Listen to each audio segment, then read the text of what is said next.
एगो जंगल में एगो बरगद के पेड़ के नीचे मिनकी सारस और टोनी सारस के एगो जोड़ा रहत रहे। दोनों एक दूसरा से बहुत प्यार करत रहन स। एक दिन मिनकी सारस 3 गो अंडा देलस। ऊपर वाला के शुक्र बा कि आज तू पहला बार अंडा देले बाड़ू मिनकी। हमनी के दोनों जल्दी ही माँ बाप बने वाला बानी जा। हमरा तो सोच के ही बहुत खुशी होखता।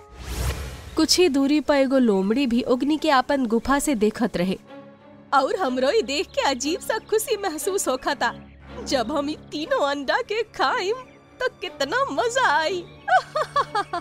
तभी दोनों के लगे मोंटू बत्तख आ गईल। अरे वाह मिनकी, तू तो 3 गो अंडा देले बाड़ू। एकर मतलब हम जल्दी मामा बने वाला बानी।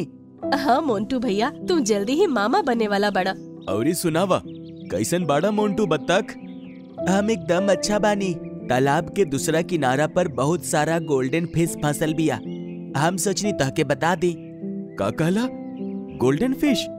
उ तो हम दोनों के फेवरेट हा। चला अभी चला तानी। वो दोनों अपन अंडा के ऐसे ही छोड़ के बत्तख के साथे आगे बढ़ गई सन। तभी लोमड़ी मुंह में पानी लेके घोंसला के लगे पहुंच गई। हमनी के दोनों माँ बाप बनम ज्यादा बहुत खुशी होखी। और हाँ, हम मामा बनम तो हमरो बहुत खुशी होखी। बड़ा आइला सन माँ बाप और मामा बने। हम तो अभी के अभी एकनी के चट करके ओकनी के सपना के पलंग के तोड़े वाला बानी। ये कह के उ एक एक करके 2 गो अंडा के खा लेलस। अरे वाह, कितना स्वादिष्ट अंडा बा। गला के नमकीन करके उतरा तारा सन। ओकरा बाद उ तीसर अंडा भी खा लेलस। वाह, मजा आ गई। आज तक इतना अंडा खइले बानी, लेकिन ही मिनकी सारस के अंडा में अलग ही स्वाद बा। कुछ देर बाद मिनकी और टोनी सारस जब वापस अइलसन त घोंसला खाली दिखलसन। अरे ई का, हमार अंडा कहाँ गइलसन? लागता कौनो दुष्ट जानवर ओकरा खा गईल। मिनकी ई देख के उदास हो गईल और टोनी के भी चेहरा उतर गईल। लेकिन दूर खड़ा लोमड़ी बहुत ज्यादा खुश नजर आवत रहे। सारी रात उ दोनों के नींद न आईल और ऐसा ही सुबह हो गईल। चला मिनकी, कुछ खाए खातिर चलल जाओ। ओकर बाद तू फिर से अंडा दिहा। अब उदास कब तक रहबू? अगर कोई फिर से अंडा देला के बाद ओकनी के खा गईल तो हम अपना आप के कैसे संभालम? ई सुन के टोनी कुछ सोचलस। उस सामने बनल पत्थरन के ढेर से एगो सफेद पत्थर चुगलाइल और ओकरा के घोंसला के अंदर रख देलस। ई अब का करत आनी? बस देखत रह मिनकी।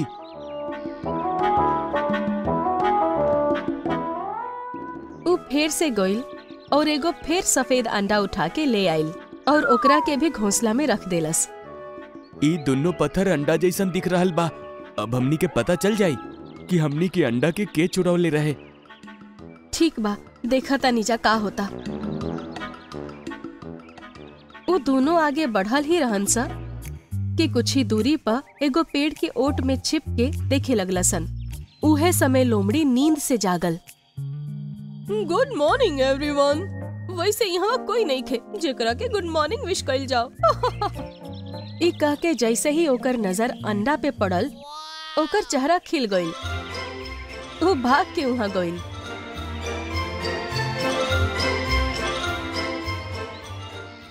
अरे वाह, आज तो ये दोनों सुबह सुबह हमरा खातिर अंडा छोड़ के गइल बड़ा सन। कितना फिकर बा ई दोनों के हमार। ई कह के वो झट से ओकनी पे मुंह मार देलस। अरे ओकर जबड़ा दुखा गइल और वो पत्थर मुंह से बाहर निकाल देलस। अरे बाप रे, ई तो पत्थर ह। ई सारस तो बहुत ही चालाक निकलला सन। कौनो बात ना, अगला बार हम चौकन्ना रहम। फिलहाल तो हम जातानी। ई कह के वो अपन गुफा के अंदर वापस चल गइल। बाप रे, ई तो एगो लोमड़ी हिया। हमनी के एकरा से कैसे मुकाबला करम जा? अब तो हमनी के माँ बाप बने के उम्मीद छोड़ देवे के चाहिए। कोई हमसे ताकतवर और दुष्ट हा तो जरूरी नहीं खे कि हम ओकरा हरा नहीं खी सकत। बस हमनी के दिमाग के इस्तेमाल करके चतुराई से काम लेवे के पड़ी। ई सुन के मिनकी सारस के कुछ खास समझ न आयल, लेकिन टोनी सारस जरूर कुछ सोच ले रहे। मिनकी, हमरा साथे आवा। टोनी सारस मिनकी के साथे एगो गुफा पे पहुंचल, जेकरा बाहर एगो शेर बैठल रहे। शेर खान, आपके जान के खतरा बा, जल्दी से यहाँ से चल जाई।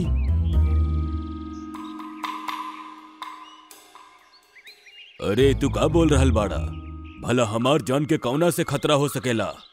एगो लोमड़ी बहुत ही खतरनाक बिया, वो बहुत सारा जानवर के अब तक मार चुकल बिया, और ये अब कहतिया कि शेर खान के गुफा के अंदर घुस के मारब। एगो लोमड़ी। ई कह के शेर खान एक पल खातिर चुप रहल, फिर ठहाका लगा के हंसे लागल। ठीक बा, ले आवा ओके, हम अपन गुफा के अंदर ही ओकर इंतजार करब। देखा तनी कौन कौना के मारा था। ठीक बा शेर खान, हम कालो के लेके आ जाइब। ई कह के वो दोनों वहाँ से चल देला सन। जब काफी आगे पहुँचला सन तब मिनकी टोनी से कहलस, ई आप का करके आ गईनी? काहे शेर खान के झूठ बोलनी? हमरा कुछ समझ नहीं खे आवत। उ लोमड़ी के गंदा नियत ओकर कमजोरी है, हमनी के ओकर यह कमजोरी के फायदा उठाइब जा। अब हम जे कहतानी ओकरा ध्यान से सुनी हा। ई कह के टोनी सारस मिनकी के न जाने का समझौलस। वो दोनों अपन घोंसला पे पहुंचला सन और चुपचाप सूत गईला सन। आज रात हम सूते वाला नहीं खी, सुबह होखला पे जब भी अंडा दी तब एकनी के जाए के बाद ओकनी के खा के ही सूतम। ई सोच के वो घात लगा के जागत रहल। सुबह होखला पे जैसे ही आँख खुलल तब मिनकी सारस तेज स्वर में बोलत उठल, ए जी सुना तानी, उठ जाई, हमरा अंडा देवे के बा। अरे उठा तानी, काहे चिल्ला रहल बाड़ू? का कहलसी? अंडा देवे जाए के बा। वैसे आपके वो आइडिया बहुत बढ़िया रहे कि अंडा घोंसला में ना देके गुफा के अंदर अंडा दी। अभी तक वो गुफा के अंदर हमनी के 9 गो अंडा जमा हो गइल बा और अब भी 2 गो और दे के आईम। ओहो, तो ई दोनों गुफा के अंदर अंडा देवे शुरू कर देले बाड़ा सन। 9 गो अंडा के नाम सुन के तो हमरा मुंह में पानी आ गई। आज तो समझा हमार न्यू ईयर पार्टी हो जाई। वो दोनों जब जंगल के तरफ निकल गइल सन त लोमड़ी भी ओकनी के पीछे हो लेलस। वो दोनों शेर के गुफा के अंदर चल गइल सन त लोमड़ी भी झट से अंदर घुस गइल। अरे यहाँ तो बहुत अंधेरा बा, कहाँ बाड़ा जा? हमरा बहुत भूख लागल बा, आज तो हम खूब जी भर के खाइम। हाँ। ओकर आवाज सुन के शेर खान सामने आ गइल और ओकरा के देख के लोमड़ी के सिट्टी पिट्टी गुल हो गइल। ओहो, तो तू हमके खइबू, ओहो जी भर के। आवा, हम तहर न्यू ईयर पार्टी करवावतानी। अरे शेर खान, हम तहरा के कैसे खा सकेनी? हम तो। शेर खान ओकरा पे झपट पड़ल और ओकर गर्दन अपन मुंह में दबा लेलस। ई देख के मिनकी और टोनी सारस के राहत मिलल। वो दोनों अपन घोंसला पे वापस पहुंचला सन और मिनकी 3 गो अंडा देलस। सच कहले रही आप, दिमाग के सही इस्तेमाल करके चतुराई से काम लिहल जाए तो बड़ से बड़ ताकत के हरावल जा सकेला। कुछ दिन बाद अंडा में से बच्चा निकलला सन और ई दोनों के माँ बाप बने के सपना पूरा हो गइल।